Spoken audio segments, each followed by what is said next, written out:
ఇవాళ మనం భావించాల్సినటువంటి అవసరం ఉన్నది. మరి మళ్ళీ డిమాండ్ చేస్తూ ఉన్నాం, మీరు ఖచ్చితంగా ఆ బిల్లు ఎక్కడుందో చెప్పాలి. అసెంబ్లీలో కౌన్సిల్లో బిల్లు పాస్ అయి 4 వారాలైంది. 4 వారాలైన తర్వాత గవర్నర్ దగ్గర ఉన్నదా, మరి గవర్నర్ దగ్గర నుంచి ప్రెసిడెంట్ దగ్గరికి పోయిందా, ఏమైందన్న విషయం ఇప్పటివరకు చెప్తలేరు. ముఖ్యమంత్రి గారు ఏమన్నారు, ఇక బిల్లు పాస్ కాగానే తెల్లారే అఖిలపక్షం దోల్కొని ప్రధానమంత్రి దగ్గరికి పోతా అన్నారు. పోయినరానే ప్రధానమంత్రి దగ్గరికి తెలంగాణ రాజకీయ నాయకులు పోయినరా? పోలే. ఎందుకు పోలే? ఎందుకంటే ప్రధానమంత్రి గారితో వీరికి ఎటువంటి అండర్స్టాండింగ్ లేకపోతే, ఎటువంటి లాలూచి లేకపోతే అపాయింట్మెంట్ ఎప్పుడో వస్తుండే, అఖిలపక్షం ఢిల్లీకి పోతుండే. కానీ బీజేపీ పార్టీని కాపాడడానికి ఇవాళ కాంగ్రెస్ పార్టీ కేవలం మనని ఢిల్లీకి తీసుకుపోకుండా ఒక తుపేల్ ధర్నా పెట్టిండ్రు. అక్కడ ఏం చేసిర్రు? కాంగ్రెస్ పార్టీ నాయకులంతా ట్రైన్లు కట్టుకొని ఢిల్లీకి పోయినరు, ఆడ కూర్చున్నారు.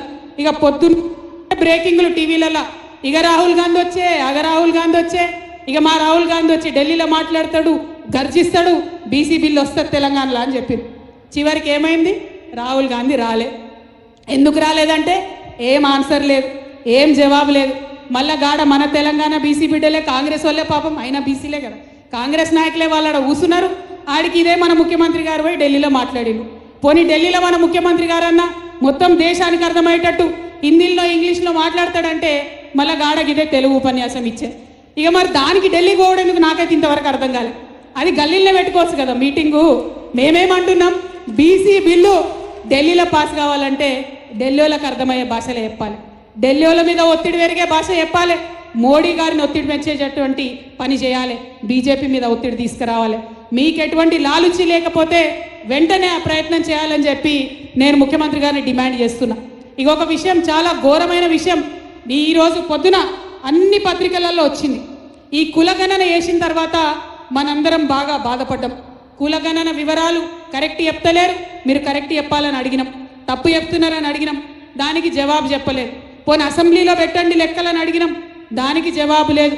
పోనీ గ్రామ పంచాయతీలలో వివరాలు ఇవ్వండి అని అడిగినాం, దానికి జవాబు లేదు. ఇవాళనంట మొత్తం ఇచ్చినటువంటి డేటా, వాళ్ళకు వచ్చినటువంటి డేటా అంతా తీసుకుపోయి ఒక ఇండిపెండెంట్ ఎక్స్పర్ట్ కమిటీకి ఇస్తారట.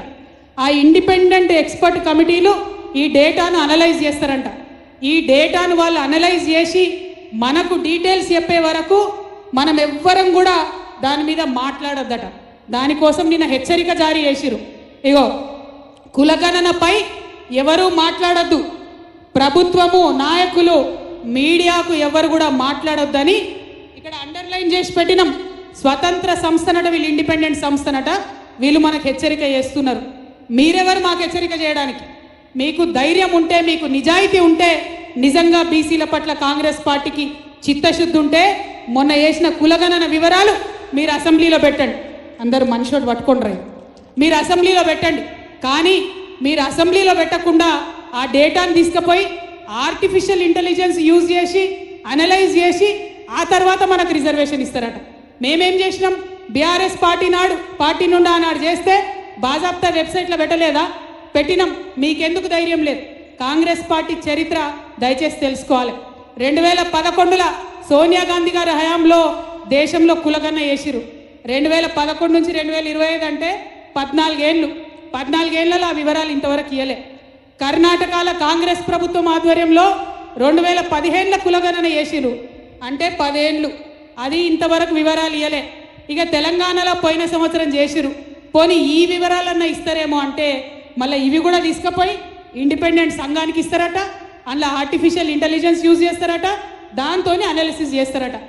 ఆర్టిఫిషియల్ ఇంటెలిజెన్స్తోని చాలా ప్రమాదం ఉందని హెచ్సియులో మనమేమో చేసినామని నిన్ననే మళ్ళా సీఎం గారు చెప్పిండు. నాకైతే ఏమనిపిస్తుందంటే, ఇగో ఇది చూస్తుంటే ఆర్టిఫిషియల్ ఇంటెలిజెన్స్ అంటే ఏఐ అంటే ఆర్టిఫిషియల్ ఇంటెలిజెన్స్ కాదు, ఏఐ అంటే అనుమూల ఇంటెలిజెన్స్. ఏఐ అంటే అనుమూల ఇంటెలిజెన్స్. ఈ అనుమూల ఇంటెలిజెన్స్ వాడి మా కులగణను తప్పుతో పట్టించి బీసీ కులాలకు అన్యాయం చేసే ప్రయత్నం జరుగుతుంది తప్పితే ఇంకోటి కాదు. కాబట్టి ఈ అనుమూల ఇంటెలిజెన్స్ మొత్తం రాష్ట్రంలో విధ్వంసం సృష్టిస్తున్నది. అనుమూల ఇంటెలిజెన్స్ పక్కకు జరిగితే తప్ప రాష్ట్రం బాగుపడే పరిస్థితి కనబడతలేదు. అది కులగణన కావచ్చు, హెచ్సియు కావచ్చు, ఇంకోటి కావచ్చు.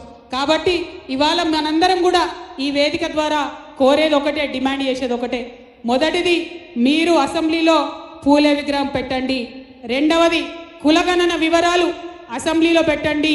మూడవది, బీసీ బిల్లులు ఏదైతే అసెంబ్లీలో పాస్ చేసిండ్రో అవి ఎక్కడున్నాయో చెప్పండి. ఎందుకంటే భారతీయ జనతా పార్టీ ఓపెన్గా చెప్పింది సుప్రీంకోర్టుకి, మేము బీసీలకు లెక్కలు తీయం, మేము బీసీలకి ఈ దేశంలో కులగన్న చేయమని బీజేపీ ఓపెన్గా చెప్పింది. మరి ఆ పార్టీకి ఎట్లా ఒత్తిడి పెంచాలి? అది ప్రజా ఉద్యమాల ద్వారా ఒత్తిడి పెంచుదామా, రాజకీయ పరంగా ఒత్తిడి పెంచుదామా? మీరు ప్రజలకు జవాబు చెప్పండి. ఆ ఒత్తిడి పెంచడానికి మేమందరం కూడా సిద్ధంగా ఉంటాం. మీరు ఎక్కడికంటే అక్కడికి వస్తాం. మీలాగా ఢిల్లీలో దొంగ దీక్షలు మేము చేయం, నిజమైన దీక్ష చేస్తాం. ఇవాళ శాంపుల్ మాత్రమే. ఇక్కడ మనం ఓన్లీ పొద్దుగాలటి నుండి సాయంత్రం వరకే ఆకలి కూస్తున్నాం. ఈ బీసీ బిల్లు పాస్ అవ్వాలంటే అవసరమంటే ఢిల్లీకి పోయి నిరవధికంగా నిరాహార దీక్ష కూర్చుందామని చెప్పి ఈ సందర్భంగా నేను తెలియజేస్తూ, మరి ఆనాడు మహిళా బిల్లుకు ఎట్లయితే మనం చేసినామో అట్లనే మనం బీసీ బిల్లు కోసం కూడా చేయాల్సినటువంటి అవసరం ఉంది. మరి దానికి నాయకులందరూ సిద్ధమేనా? పోదామా ఢిల్లీకి? ఇవాళ today about the HCU issue, our honorable chief minister Mr. Anumala Revanth Reddy, he has constantly told everybody and the whole nation that many of the people here, including the students, have used artificial intelligence to create fake images and fake issues or fake videos. It is not the truth. We are saying it openly today on this public dais that it is not artificial intelligence which is hurting our state today. It is not artificial intelligence which is cheating the BCs today. It is not the artificial intelligence which is cheating the HCU students today, but it is Anumala intelligence. It is Mr. Revanth Reddy's intelligence that is cheating the public of Telangana today. We want the whole country to know whatever happened in HCU, that is a fact. Whatever is happening here today, that is a fact. Rahul Gandhi ji talks about OBC empowerment, but today the OBC census that are done in Telangana are not true, and they are suppressing the demands of the OBC. So we are demanding OBC bill that was passed in the assembly should be immediately taken to Delhi. Thank you.